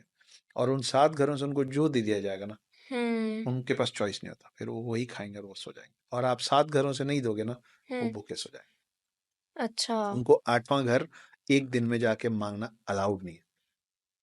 उनको बिस्तर पे और गद्दे पे बैठना और सोना अलाउड नहीं है। उनको भगवा वस्त्र के अलावा कोई भी और कपड़ा पहनना अलाउड नहीं। बड़ा कठिन है उन लोगों का जीवन। और उतना कठिन इसलिए है कि उनका उनका जो भरोसा रहे कि मैं इसीलिए बना हूं, मेरे को कुछ नहीं चाहिए, वो बना रहे। ये फर्क है अघोरी और नाग। सर कुछ एनकाउंटर आप बताओ जब आप मिले, क्या हुआ? एक जो सबसे इंटरेस्टिंग मेरा एनकाउंटर रहा था अघोरियों के साथ, वो ये रहा था कि हम लोग मैं और मेरी समकक्ष और हम लोग और भी लोग थे, हम स्पीति वैली जा रहे थे, 2-3 गाड़ियों में थे। और वहां मेरे को रास्ते में 2 अघोरी मिले, बिल्कुल ऊपर पहाड़ों से उतर रहे थे वो। अच्छा। तो क्योंकि मैं आपको बता रहा हूँ, मेरे को इतनी समझ है, तो हाँ। आप शायद डरेंगी अघोरी को देख के या नागर। मैं बट आप डरूंगा नहीं नहीं, मेरे को डरोगे। मालूम है वो आपको नुकसान नहीं पहुंचाता। ये तो सब बातें फैला दी गई गलत सलत। वो थोड़ी ना आपको बाल पकड़ के मारने लग जाता है, ऐसा कुछ नहीं होता। तो मैं उनके पास रुका, मैंने बोला बाबा आपको कुछ चाहिए? बोले तू कुछ नहीं दे सकता। मैं बोला अरे आप पता नहीं कहाँ से आ रहे हैं, कितना दूर पैदल जाएंगे। वो लेने को तैयार नहीं था, तो मैं अपनी तरफ से 500 रुपए दिया, वो लिया, बात किया, क्या नाम है तेरा, ऐसे। और वो उनकी उम्र मुझसे कम थी, पर वो तू तड़ाक से चल रहा था। तो मैं बोला मेरा ये नाम है, अक्षत नाम है, उर्मिला पुत्र अक्षत गुप्ता नाम है मेरा। वो बात करते करते हाथ में नोट से खेल रहा था। फिर मैं बोला बताइए, कुछ तो बताइए, मैं क्या करूँ? तो बोले हाँ ठीक है, तेरे को कुछ देने का मन है ना, खड़ाऊ दिला दे, खड़ाऊ दे दे मेरे को। खड़ाऊ मतलब वो लकड़ी का चप्पल अच्छा। जो ऋषि ओ। मुनि पहनते थे आपके रामायण महाभारत के टाइम पे। बोले खड़ाऊ दिला दे। मैं बोला यहाँ पे कहाँ से खड़ाऊ दिला दे, एक मतलब मैगी की दुकान नहीं है, आप खड़ाऊ मांग रहे हैं। तो बोले मैं बोल रहा हूँ तो कुछ नहीं दे सकता मेरे को। तो मैं बोला कुछ खाने को दे दूं कुछ? बोले हाँ खाने को दे दे, मांस खिला दे। बोल के वो अपना ये वाला पार्ट चिल्लाए वो जोर से, और अपने ही हाथ का चबा दिए, बुरी अच्छा। तरीके से काट लिया वो आदमी। और फिर निकाले और आ करके बार बार चिल्लाए और बोले मांस खिला दे, मांस खिला दे। मेरे को मालूम था कि वो टेस्ट ले रहे हैं, वो ऐसा नहीं करेंगे, तो मैंने अपना हाथ बढ़ा दिया। मैं कोई हीरो नहीं बन रहा था कि मैंने अपना हाथ बढ़ा दिया बलिदान देने के लिए। मेरे को मालूम था कि वो नुकसान नहीं पहुंचाएंगे, तो मैंने हाथ बढ़ाया, मैंने बोला लीजिए, खा लीजिए, काट लीजिए, मांस खा लीजिए। तो एकदम से चिल्लाना बंद किए, अपना हाथ निकाले, थोड़ी देर देखे, उसके बाद फिर अपना बाल का ऐसा छोटा सा गुच्छा बना के उसको तोड़े अपने सर से, खुद के सर से। बहुत दर्द होता है। बहुत दर्द होता है। उनके चेहरे पे ना इतना भी नहीं हुआ, इतना सा भी नहीं हुआ। खींच के ऐसे पूरा एक गुच्छा बाल का निकाले और बोले इसको रख ले अपने पास, जब सबसे बड़ी विपदा आएगी ना, इसके रहते तक कुछ नहीं होगा। विपदा मतलब टॉस हो जाएगा, मतलब बाउंस हो जाएगा, कुछ नहीं होगा, इसको रख ले। तो जब मैं हाथ बढ़ाया, तो उस बाल के कुच्चे के साथ वो जो 500 का नोट मैं उनको दिया था, उसको इतना सा छोटा सा पुड़िया बना के वो भी लौटा दिए थे। अच्छा। सो ही डिड नॉट टेक अरे एनीथिंग। वाह। नागावर इसके बारे में, नागाओं के बारे में आपको एक दो चीजें। ऋग्वेद, वेदों में 4 वेदों में एक वेद है ऋग्वेद। ऋग्वेद में ना बहुत सारी ऐसी चीजें लिखी हुई हैं, जिसको एक तो आज की डेट में आपके जितने भी वेद है उसमें से एक भी वेद कंप्लीट नहीं है। अच्छा। हाँ, कुछ टेक्स्ट लॉस्ट हो गया, कुछ आक्रांताएं जला दिए, फाड़ दिए, घुमा दिए। तो आपके पास आज की डेट में जो वेद और पुराण है उसमें से एक भी वेद और पुराण कंप्लीट नहीं है। लेकिन जब पहले वो कंप्लीट थे तो उसमें बड़ी कमाल कमाल की चीजें थी। ये सब डॉक्यूमेंटेड है वेदों में, पुराणों में, कि उस समय नागा साधुओं के पास इतनी शक्ति होती थी कि एक मैं नाम भूल रहा हूँ, मैं आपको नाम भेज दूंगा। मैं अब आपको नागा साधुओं के अलग अलग, नागा साधुओं के अलग अलग शक्ति बता रहा हूँ, ठीक है? आप ना उन नागा साधुओं का नाम लिख दीजिएगा स्क्रीन पे, ठीक है? क्योंकि मेरे को सारे नाम याद नहीं। हाँ जी। ऐसे नागा साधु भी थे जो हर पौधे को, हर प्लांट को, हर ट्री को, घास के एक तिनके तक को अपने वश में कर लेते थे। अच्छा। और उनके ऑर्डर्स पे पेड़ और प्लांट्स मूव होते थे। हम यही मानते हैं ना पेड़ हिलते नहीं है, एक ही जगह रहते। उनके आदेश पे हिलते थे और आगे बढ़ते थे। अगर आप उनसे युद्ध करने जाते थे ना, तो आप समझ लीजिए उनसे युद्ध करना मतलब एक पूरे जंगल से युद्ध करना, क्योंकि हर पेड़ हर पौधा आपसे लड़ने को तैयार हो जाता। एक ऐसा क्लाइन था नागा साधुओं का जो पक्षियों से बात कर पाते थे। वो पक्षियों को आदेश दे पाते थे, पक्षियों की भाषा समझते थे। तो ऐसे भी उदाहरण लिखे हुए हैं कि युद्ध में उन पक्षियों से परमिशन ली जाती थी कि आप हमारी मदद कीजिए। उनके पैर में बारूद बांध दिया जाता था और वो ऐसे पक्षी आके आर्मी के ऊपर गिरते थे बम जैसे। अच्छा। मतलब उनको वशीभूत नहीं किया जाता था, उनको हिप्नोटाइज नहीं किया, उनसे उनसे बोला जाता था रिक्वेस्ट करी कि आप मानव जाति के लिए करेंगे, और पक्षी ये करते थे। ऐसी बहुत सारे अलग अलग एक नरसिंह है, नरसिम्हा अलग है ना, नरसिंह है, ये नाम मुझे याद रह गया है। वो एक अकेला ही चलता था। अच्छा। लेकिन उसके वश में सारे डार्क फोर्सेस थे। तो डार्क आप फोर्सेस मतलब भूत प्रेत, सारे काली शक्तियां, काली जादू सब उस एक आदमी के वश में। वो आता था तो आपको अकेला आता हुआ दिखता था, लेकिन जब वो हमला करता था ना तो वो सामने वाली आर्मी की परछाई भी काट देता था। मतलब उसकी बोलते हैं ना कि परछाई आपके साथ ही रहती है, परछाई भी साथ छोड़ जाती थी जब वो आते थे तो। और भूत प्रेत का पूरा एक टोली उनके साथ चलता था जो इन पे हमला करता था, सामने वालों पे, और रात को इनकी शक्तियां बहुत बढ़ जाती थी। एक ऐसा समुदाय था जिसको ना इको समझ में आ गया था। इकोइंग जो होता है ना, जब अपन पहाड़ों में जाते बोलते तो आवाज वापस आती है, उसका पूरा साइंस वो लोग समझ गए थे उस समय। तो आर्मी पे वो जब चीखते थे, एक ऐसी फ्रीक्वेंसी में चीखना सीख गए थे कि दिमाग के नस फट जाती थी सामने वालों की, कान से खून बहने लगा। ये सब मैं हवा में बात नहीं कर रहा हूँ, मैं आपको भेज दूंगा वो डॉक्यूमेंट जिसमें ये सब लिखा हुआ है, ये सब रिटन है। जानवरों को कंट्रोल करना, पूरी पूरी आर्मी, सामने वाले आर्मी को भ्रमित कर देना। सो आपको लगता है इनके पास अब भी ऐसी शक्तियां हैं कुछ हद तक? होंगी। अच्छा। सर मुझे बड़ा मजा आ रहा है आपसे बात करने में। मुझे ऐसा लग रहा है आज मेरे पॉडकास्टिंग करियर का ना एक रीबर्थ है, क्योंकि आज से पहले शायद मैंने कुछ 16-17 एपिसोड शूट करे हैं, बट आज मेरे को जेन्युइनली पता लग रहा है कि कन्वर्सेशन करने में कितना मजा आता है। अब तक शायद इंटेंशन में भी ये था कि व्यूज आ जाए या कुछ भी XYZ आप मान लो, बट आज मेरे को ऐसा लग रहा है कि बियॉन्ड व्यूज, बियॉन्ड एवरीथिंग, ये मेरे लिए कितनी बड़ी लर्निंग है ये सब अब अभी समझना। आपने रीबर्थ बोला है, हम लोग पुनर्जन्म पे भी हैं। नहीं, वो भी बहुत बहुत इंटरेस्टिंग टॉपिक। बहुत ही मजा आ रहा है बात करने में। सो अभी आपने कहा कि हम पुनर्जन्म की भी बात करेंगे। सो आपको काफी ज्यादा, आपने इतनी किताबें पढ़ी हैं, इतनी किताबें लिखी है, आपको काफी ज्यादा नॉलेज है इन सब चीजों की, तो आप क्या मानते हैं पुनर्जन्म होता है? और अगर होता है, क्या आपने उसका कोई एग्जाम्पल देखा है अपने सामने? 1902, 1902। हम्म। अभी हम लोग 2024 में हैं, तो मैं 124 122 साल पहले की बात कर रहा हूँ। 1902 में एक घर में एक बच्ची पैदा हुई, उसका नाम था लुगदी। अजीब सा नाम है ना, पर यही था, हम क्या करें। उसका नाम था लुगदी। उसकी शादी हुई, ऑपरेशन हो रहा था, बच्चा होने वाला था, उसको ऑपरेशन हो रहा था और उसकी डेथ हो गई। उसकी डेथ हुई 1926 में, 4 अक्टूबर 1926 में उसका देहांत हो गया। ठीक है, सॉरी, 4 अक्टूबर 1925 में उसका देहांत हो गया। 1926 अगले साल 10 महीने बाद किसी दूसरे घर में। ये शांति देवी और लुमड़ी देवी की कहानी है क्या? अच्छा। सुना है आपने? हाँ। आपके कई दर्शकों ने नहीं सुना होगा, पर हाँ। उसमें और भी कुछ चीजें हैं जो अच्छा। शायद आपने नहीं सुनी होंगी। अच्छा। एक बच्ची पैदा हुई जिसका नाम था शांति। 4 साल की उम्र तक वो बोल ही नहीं पाई, जबकि बच्चे 1.5-2 साल में बोलने लग जाते हैं। 4 साल तक वो कुछ नहीं बोली।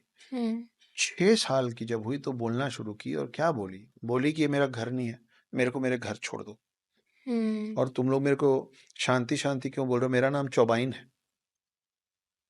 तो माँ बाप को लगा कि पता नहीं कुछ तो भी बोल रही है। बोले मेरा नाम चौबाइन है, मेरे पति का नाम केदारनाथ है, उनकी कपड़े की दुकान है मथुरा में। कोई उनके घर आया और उन्होंने ये बात सुनी, तो उन्होंने मथुरा तार भेजा कि क्या वहाँ कोई केदारनाथ है जिसकी कपड़े की दुकान है? तो पता चला हाँ वहाँ केदारनाथ है, वहाँ उनकी कपड़े की दुकान है। तो इस लड़की को, 6 साल की बच्ची को ले जाया गया मथुरा। वो उस गांव के बाहर पहुंच के ना, वो वहां से अपने घर तक का रास्ता खुद तय की, बिना किसी से पूछे। सब याद था। उसको मालूम था किधर से मेरे को जाना है, कौन सा मेरा घर है। जब घर के अंदर गए तो उसका एक टेस्ट लिया गया। केदारनाथ बूढ़े हो चुके थे, केदारनाथ को सामने बिठाया गया और बोला गया कि ये केदारनाथ के भाई है। तो बोली झूठ बोल रहे हो, ये केदारनाथ है, ये अच्छा। मेरे पति हैं। वो बोली कि मैं ऑपरेशन में मेरी डेथ हुई थी हम्म। और मैंने इस घर के फला फला कोने में कुछ पैसे छुपाए थे। वो गई और उस कोने से वो पैसा निकाल के लाई जो उसने छुपाया था। हम्म। ये बात आग के जैसे पूरे भारत में फैली। गांधी जी को पता चली।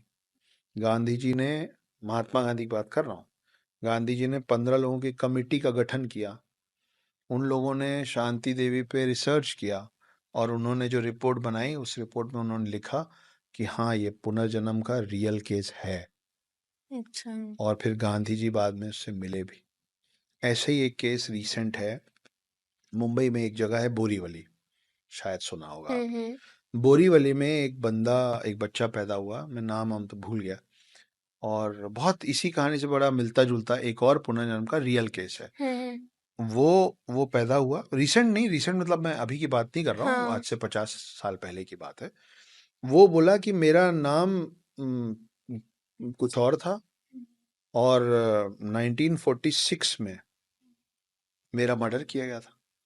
अच्छा। हाँ, और मेरी पत्नी रहती है वहाँ और मेरे पास एक फिएट गाड़ी है, पुरानी गाड़ी है मेरे पास। और मेरे को जो लोग मारे, मैं जानता हूँ लोग कौन है, मेरे बिजनेस पार्टनर्स थे पहले शुरू में। उसकी बात नहीं मानी गई। बाद में इसी तरीके से जब वो बार बार बोलता था उसकी बात माननी पड़ी। उसको ले जाया गया, वो अपनी पत्नी को पहचाना नहीं, उसके पहले हाँ उसका नाम था राजेश। अच्छा। उसने बोला रेडियो की दुकान है मेरी। तो जिस शहर की बात किया था, जब वहां पे जाया गया तो वहां पे, और ये बच्चा बोल रहा है छोटा सा, वहां पे राजेश रेडियोस नाम से दुकान चल रहा था।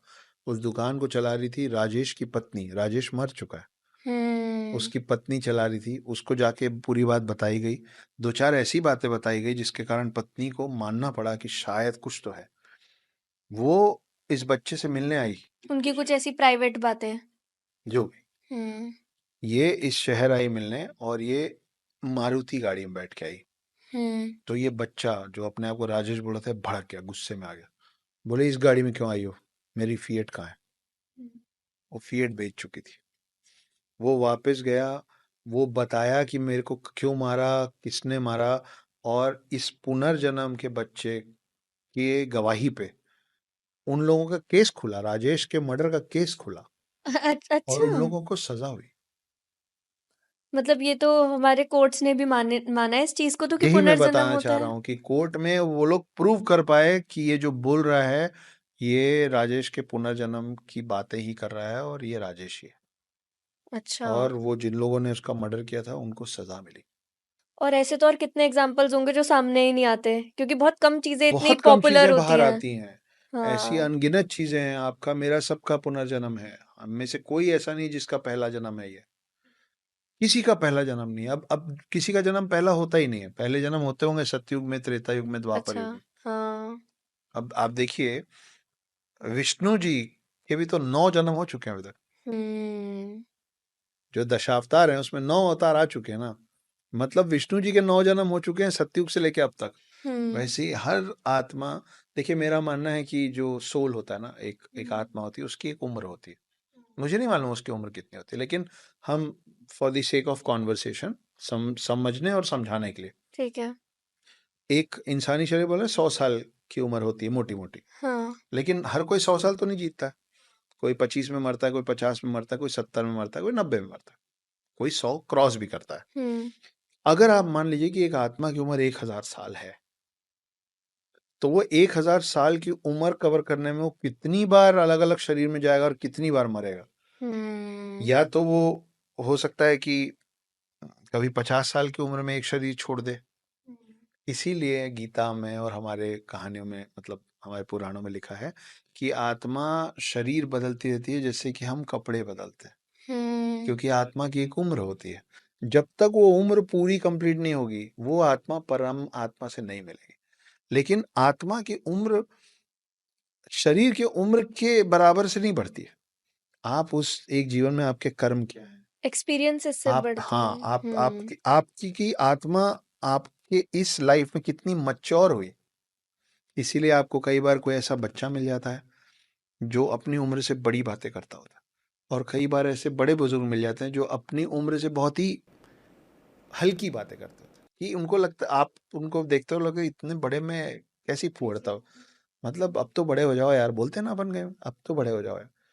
वो बड़े हो गए शरीर से, आत्मा के। उनकी आत्मा अभी मच्योर नहीं हुई। उनकी आत्मा, अगर 1000 साल की आत्मा की उम्र है तो वो 100, 200, 300 साल की आत्मा है उस शरीर में। वहीं पे ये 5 साल 7 साल का बच्चा जो बहुत बड़ी बड़ी बातें कर रहा है, इस हम्म। आत्मा की उम्र 600, 700, 800 साल की होगी, इसलिए वो इतना मच्योर है। एक बच्चा जिस चीज पे रोता है उसी बात पे एक दूसरा बच्चा एकदम शांत बैठा रहता हाँ। होता है ना। तो आप बच्चे के हाथ से कुछ छीनोगे तो फिर हर बच्चे को एक जैसा बिहेव करना चाहिए ना, अलग अलग बिहेव कैसे होता है, आत्मा की उम्र अलग है क्योंकि। वो आत्मा की उम्र होती है। और इसी तरीके से आपकी आत्मा आपके इर्द गिर्द वाले सारे लोगों से हर जन्म में मिलती है, हर जन्म में मिलती है। इसीलिए पुराने समय में क्या होता था, ये जो आपने सुना होगा ना कि राजा के पोते का नाम वापस राजा पे रखाता था। हाँ हाँ। हम्म कि मेरे दादाजी का नाम भी वही था जो मेरा है, तो उसमें कहते भास्कर टू, टू लगा अशोका देते थे। टू, हाँ अलेक्जेंडर चौथा। हाँ। ये क्यों होता था? क्योंकि उन लोगों की मान्यता थी कि वो वही आत्मा अब इस शरीर में वापस आई, क्योंकि आएगी तो इसी परिवार, अच्छा, मतलब जो हम एक क्लैन के लोग हैं वो एक दूसरे से मिलते रहते हैं। क्योंकि आपका कार्मिक कनेक्शन जुड़ा हुआ है ना। आपने इससे कुछ लिया होगा, उसको कुछ दिया होगा, जिसको हाँ। दिया है उससे वापस लेना बचा है, जिससे लिया है उसको वापस देना बचा है। तो आपका आपका कार्मिक कनेक्शन जब तक क्लोज नहीं होगा तब तक आपको उससे मिलते रहना पड़ेगा। सो जैसे हम डेजा वू कहते हैं जिस चीज को, कि हमें ऐसा फील होता है कि यहाँ पर हम पहले भी आए हैं, ये चीज तो हमारे साथ पहले भी हुई है, तो वो एक्सपीरियंस इसलिए ही है क्योंकि हमने पिछले जन्म में वो नहीं चीज देखी है। नहीं नहीं नहीं, अच्छा। उस पिछले जन्म का देजावू से कोई लेना देना नहीं है। अच्छा। देजावू अपने आप में एक अलग कॉन्सेप्ट है। अच्छा। देजावू होता है कि आपको हल्का सा फ्यूचर का ग्लिम्स दिख जाता है, ओके। मतलब सपने में या कभी आपने आगे क्या होने वाला वो गलती से दिख गया आपको, अच्छा। और तब जब वो सच में होता है तो आपको लगता है ये तो हो चुका है, ऐसा क्यों लग रहा है, हो गया। वो अच्छा। पिछले जन्म की बात हो ही नहीं अच्छा सकती, अच्छा अच्छा। क्योंकि आपको जब देजावू होता है, मेरे से हम्म। अब नहीं होता है, मेरे को कई बार हुआ है पहले बचपन में। हाँ। जब आपको देजावू होता है ना तो आपको एक एक छोटी छोटी चीजें सेम दिखती हैं, कि आप और हम हम्म। यहीं बैठे हैं, एक पन्ना खुला हुआ है, 4 बोतलें रखी हुई हैं, हाँ आप इसी बिल्कुल रंग की साड़ी एग्जैक्टली। पहनी है ना, हाँ। मैं हाथ आगे किया हूं तो मेरे को अपना ये तक दिख रहा है। हाँ। आप सोचिए कि अगर देजावू पिछले जन्म की बात होगी तो ऐसे नहीं तो दिख रहे होंगे ना ऐसे हम। नहीं दिख रहे होंगे। तो हाँ। देजावू का पिछले जन्म से कोई देना नहीं होता है। देजावू का रिलेशन है फ्यूचर से, हम्म। जो आप गलती से पहले ही देख लेते हैं। जब मैं काफ़ी छोटी थी तो मेरे पापा काफ़ी ज़्यादा मेडिटेशन वगैरह में है, तो उन्होंने मेरे को एक कोर्स कराया था, पास्ट लाइफ रिग्रेशन। आपने सुना है कुछ इस बहुत बारे अच्छे में? सुना। हाँ। सो उसमें हमें यही बोलते थे कि आपकी जो भी करंट प्रॉब्लम्स है वो पास्ट लाइफ की वजह से है, कुछ ना कुछ तब ऐसा हुआ था जो आपको अब तक इफेक्ट कर रहा है। और उसमें या तो ये होता है आप अपनी पास्ट लाइफ देखते हो उसमें खुद, और या तो आप उस चीज़ को हील कर लेते हो और वो चीज़ आपकी लाइफ में भी ठीक हो जाती है, या फिर उस हीलिंग से ऐसा होता है कि आपको उस चीज़ के बारे में फ़र्क पड़ना बंद हो जाता है। दोनों सिचुएशंस में आप उस प्रॉब्लम से निकल गए एक तरीके से। तो वो प्रैक्टिस क्या कभी आपने भी करी है कि जब आप अपनी पास्ट लाइफ खुद देख रहे हो अभी इस लाइफ में रह के? रिया, मेरे को इन चीज़ों की थोड़ी बहुत समझ है जो मैं आपसे साझा कर रहा हूँ, हुँ। शेयर कर रहा हूँ, पर मैं इन चीज़ों से बाई चॉइस दूर रहना पसंद करता अच्छा। हूँ। मैं आपको कारण बताता हूँ। आपने कितने लोगों से सुना है कि बेटा अगर आगे बढ़ना है तो प्रेजेंट में रहो, पास्ट को ढो के मत चलो। हाँ। बोलते हैं ना लोग कि पास्ट की हुँ। तकलीफ है, पास्ट बीत चुका है, हुँ। उसको लाद के मत चलो। हुँ। दूसरे शब्दों में बोला जाता है गड़े मुर्दे कंधे पे लेके नहीं चलना चाहिए। हुँ। कभी आपने सोचा है कि ये जो कहावत है कि गड़े मुर्दे कंधे पे लेके नहीं चलना चाहिए, हाँ। ये क्यों है? ये इसलिए है क्योंकि गड़े मुर्दे एक तो डेड है, मतलब वो जो हो चुका है, उसको आप बदल नहीं सकते। हुँ। जब आप उसको कंधे में रखते हैं तो आपका आगे बढ़ने का स्पीड स्लो हो जाएगा, क्योंकि आपके कंधे पे वजन है। और हुँ। गड़े मुर्दे अगर आप निकालेंगे ना, बाँचते हैं, बहुत खराब बदबू आती है उनसे, क्योंकि वो सड़ रहे हैं ना। हुँ। तो आपको वो पास्ट की बदबू, पास्ट का बोझा, वो नहीं चाहिए जीवन में। करेक्ट? हाँ। एक और चीज़ है रिया कि ना हम सब बोलते हैं कि हम मोक्ष चाहते हैं, ये सांसारिक दुनिया से हमको सारे कनेक्शंस काट लेंगे तभी तो मोक्ष मिलेगा। लेकिन आप ये सोचो कि हम लोग बस कहते हैं चाहते नहीं है। उदाहरण देता हूँ, आप पेट लवर हैं? हाँ, मेरे घर में डॉग भी है। डॉग है, कितने? एक ही है। एक डॉग है। क्या नाम है उसका? लोबो। लोबो आपके घर का पहला डॉग है क्या? हाँ जी। बुरा लगेगा आपको जो मैं बोलने वाला हूँ, तैयार रहिए। आपके घर में एक प्यारा से कुत्ता है जिसको आप खरीद के लाई हैं, आप उस पर भयंकर प्यार बरसा रही हैं, ठीक है? तो आपने उसके साथ एक कार्मिक कनेक्शन बना लिया, आपका एक नाता जुड़ गया ना, इमोशनल कनेक्ट हो गया। हाँ। आप 50 60 70 80 साल जिएंगी, हाँ जी। लोबो 7 8 10 साल जिएगा, 8 10 साल में लोबो मर जाएगा। जैसे ही लोबो मरेगा तो आपका एक इमोशनल कनेक्शन कट हुआ ना। अब आप बोल रही हैं कि मेरे को मोक्ष चाहिए, मेरे को नए कनेक्शंस नहीं चाहिए, लेकिन आप सबसे पहले पता है क्या करेंगे, या आप करेंगे, आपके आसपास का कोई नया करेगा, डॉग। आपको एक नया कुत्ता खरीद के लाके दिया जाएगा। तो आप अपना सर्कल बंद ही नहीं करना चाह रहे हो, आपने एक नया कनेक्शन एक नई चीज से जोड़ लिया। अब आपको इस पहले लोबो से मुंह था, लोबो चला गया, तो आपने अपने लाइफ के कनेक्शन में एक कम नहीं किया, आपने एक नया कुत्ता लाके उसको रिप्लेस किया और उसके साथ एक नया कनेक्शन बना लिया। तो मोक्ष कैसे मिलेगा? आपका तो जी नहीं भर रहा ना। तो ये सब ज्यादातर लोग यही कर रहे हैं। सो अगर हम मोक्ष के रास्ते पे चलना चाहते हैं तो क्या हमें कम से कम कनेक्शंस बिल्कुल बनाने चाहिए? बिल्कुल। आपके देखिए, माता पिता जो हैं स्कूल में थे, बचपन में थे, दोस्त यार जो हैं, इसीलिए पुराने लोग भी बोलते हैं, सभी बोलते हैं कि यार दोस्ती यारी ना बचपन में ही होती है, एक उम्र के बाद you don't make friends, you make colleagues, है ना? You make competitors, you make colleagues.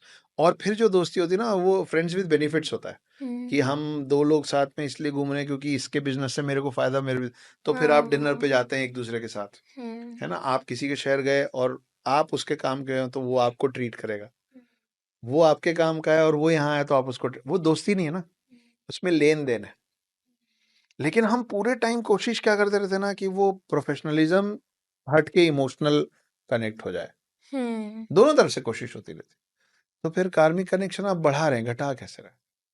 तो जब घटेंगे नहीं और खत्म नहीं होंगे तो फिर आप बार बार मरते रहिए और बार बार वापस आते रहिए, खेलते रहिए लोगों के साथ। अक्षत जी, हमने इतना सुंदर पॉडकास्ट हम शूट कर रहे हैं, इसके लिए मैं क्लास प्लस को भी थैंक यू कहना चाहूँगी। ये हमारे स्पॉन्सर्स है इस पॉडकास्ट के। क्या अभी आपके कोई कोर्सेज हैं? नहीं, मेरे अभी कोई कोर्सेज नहीं है, पर मैं प्लान कर रहा हूँ कोर्सेज शुरू करने का। अच्छा, बट मुझे खुद ऐसा लगता है कि हम सबके अंदर कोई ना कोई ऐसी स्किल ज़रूर होती है। आपके अंदर तो खैर बहुत सारी स्किल्स है, बट हमें ऐसी कोई ना कोई स्किल होती है जो हमें औरों को सिखानी चाहिए। वो सिखाने से हम अपनी नॉलेज तो पास ऑन कर ही रहे हैं, साथ में हम कुछ पैसे भी कमा सकते हैं। सो क्लास प्लस बेसिकली उसी में हेल्प करता है। हम अपने कोर्सेज इनके प्लेटफॉर्म पर होस्ट कर सकते हैं, हमें पूरा एंड टू एंड सपोर्ट देते हैं, मार्केटिंग वगैरह सब चीज़ का। So yes, thanks to Class Plus हमारे पॉडकास्ट को स्पॉन्सर करने के लिए। ठीक है, कभी हम भी कोशिश करेंगे इनके साथ जुड़ने की। यस। सर, ये एक पॉडकास्ट ही नहीं है, मेरे लिए भी मेंटरिंग सेशन है। बहुत मज़ा आया बात करके, काफ़ी ज़्यादा ही मज़ा आ गया एक्चुअली बात करके। जो क्वेश्चंस लिखे थे उससे तो हम बहुत ही ज़्यादा भटक गए, ये तो सब कवर कर लिए, बट उसके आगे जो हमने बातें करी वो और भी मज़ेदार है। Thank you so much. इस एपिसोड को यहाँ तक देखने के लिए आपका बहुत बहुत धन्यवाद। अक्षत जी के साथ ऐसे और एपिसोड्स हम लाते रहेंगे आप सभी के लिए। आपको अगली बार किस टॉपिक पर अक्षत जी से सुनना है वो मुझे कमेंट्स में बताइए, और भी कोई फीडबैक है तो कमेंट्स में ज़रूर शेयर करिए। और अगर आप एक क्रिएटर हैं या आपको लगता है आपके अंदर कोई ऐसी स्किल है जो आप किसी और को सिखा सकते हैं, तो आप क्लास प्लस की टीम से एक बार ज़रूर बात करिए, वो आपकी बहुत ज़्यादा हेल्प करेंगे उस कोर्स को राइट वे में लॉन्च करने में। सो आप एब्सोल्युटली फ्री में उनसे बात कर सकते हैं। उनका लिंक मैंने डिस्क्रिप्शन में और पिन कमेंट्स में डाल दिया है। So thank you so much for watching this podcast on reality powered by Class Plus.